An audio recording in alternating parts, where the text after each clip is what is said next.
আপনারা বুঝেন সরিষার দানার চেয়েও কম। যারা পরিমাণ ইমান নিয়েও যারা দুনিয়া ছাড়তে পারবে, আল্লাহ তার ডান হাতে আমলনামা দিবেন। ইমান হারা হয়ে যারা দুনিয়া ছাড়বে, বাম হাতে আমলনামা পাবে। আফসোসের ব্যাপার হলো ওই দিন ডান হাতে আমলনামা পালে ওয়ালারা খুশিতে আত্মহারা হইয়া ওই দিকে যখন তাকাবে, বাম হাতে আমলনামা নিয়ে দাঁড়ায় আছে তার পরিচিত অনেক মানুষ। ডেকে জিজ্ঞাসা করবে, কি গো অমুক ভাই, তুমি না দুনিয়ার জমিনে মুসলমান হিসেবে জানতাম তোমাকে, মুসলমানের সন্তান না তুমি ছিলা, আজকে বাম হাতে আমলনামা নিয়ে কেন দাঁড়াইলা?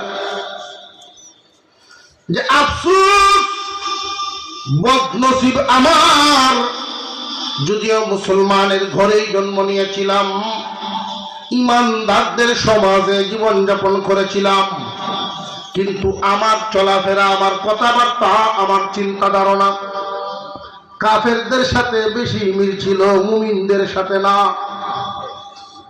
যেই কারণে দুনিয়া থেকে আসার সময় ঈমান আনতে পারি নাই।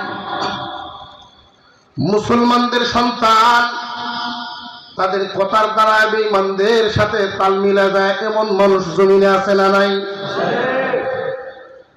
কোন কথায় ঈমান চলে যায় এটাই মানুষ বুঝে না। বর্তমান একটা কথা যেই চালু হয়েছে সমাজে, আপনারা হয়তো অনেকেই শুনেছেন, জেনেছেন, বাউল গাতককে পুলিশে অ্যারেস্ট করেছে। বাউল গান গায়, এই কারণে আমার মুসলমানদের এক দল তার পক্ষে হয়ে দাঁড়ায়। কথাগুলি বুঝার জন্য ইমানের হেফাজত করা কিন্তু প্রত্যেকের নিজ নিজ দায়িত্ব। কোন একটা বাজারে যদি চোর ঢুকে, ডাকাত ঢুকে, ডাকাতের দায়িত্ব চুরি করা, তার চিন্তা হবে এমন। কিন্তু প্রত্যেকটা বাজারেই, যত বড় বাজার হোক, মাঝারি লেভেলের হোক, দোকানপাট যদিও কম হয়, মোটামুটি প্রত্যেক বাজারে পাহারাদার আছে না নাই?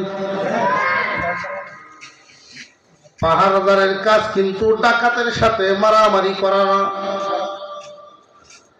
পাহারাদারের কাজ হলো, যদি ডাকাত দল আক্রমণ করে, সে যদি বুঝতে পারে আমার দ্বারায় মোকাবেলা সম্ভব না, আমার কথায় ওরা যাবেও না, বরং আমার উপরে আক্রমণ আসতে পারে, পাহারাদারের দায়িত্ব হলো এলাকাবাসীকে সতর্ক করে দেওয়া। দোকানদার নিজ দায়িত্বে নিজের মাল হেফাজত করবে। ওই সময় যদি কোনো দোকানদারের চিন্তা হয় এমন, ঘুমাচ্ছি, ঘুম শেষ করি আগে মাল দেখুন পরে, তার কাছে মালের চাইতে যদি ঘুমের মূল্য বেশি হয়, তাহলে মাল চুরি হবে, এটা স্বাভাবিক। সহজভাবেই বোঝা যায় তার কাছে মালের মূল্য নেই। এই দেশের উলামায়ে কেরাম শুধু ইসলামের পাহারাদার, ইসলামের শুধু পাহারাদারি করবে আলেম ওলামা। নবী করিম সাল্লাল্লাহু আলাইহি ওয়াসাল্লাম এই দিন রেখে গেছেন সমস্ত উম্মতের ঘাড়ে। সমস্ত উম্মতের জিম্মাদারি আল্লাহর দিন আল্লাহর জমিনে কায়েম করবা। এই দিন টিকিয়ে রাখার জন্য যদি প্রয়োজন হয় জীবন দিতে হবে। জীবন গেলে জীবন পাওয়া যাবে, কিন্তু ঈমান হারাইলে ঈমান আর মিলবে না। মুসলমান ভাইয়েরা আমার, আলেম ওলামাগণ শুধু সতর্ক করে দিবে, এই কাজ করলে ঈমান চুরি হয়ে যাবে। যেই ঘরে মাল বেশি ওইখানেই চোর বেশি। আল্লাহ বলেন, হে দৌলতওয়ালা, ঈমানওয়ালা মানে হে দামি দৌলতওয়ালা, তুমি কিন্তু নিরাপদ নও। যেই দৌলতের বিনিময়ে জান্নাত দিবেন, দৌলত কি দাম কম না বেশি? আরো জোরে কম।